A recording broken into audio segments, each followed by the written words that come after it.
Bapak Ibu, Banten itu dahsyat, Banten itu luar biasa. Beberapa bilang ya jas merah, jas merah. Dan Republik ini lahir dari tokoh-tokoh yang luar biasa, termasuk para alim dan ulamanya. Dan itu tempatnya salah satunya ada di Banten. Ini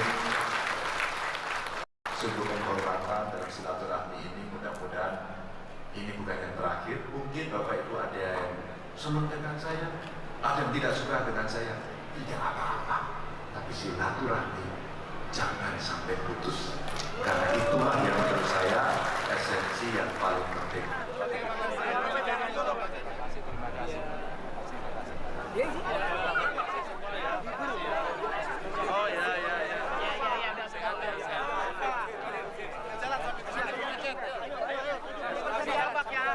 Bapaknya.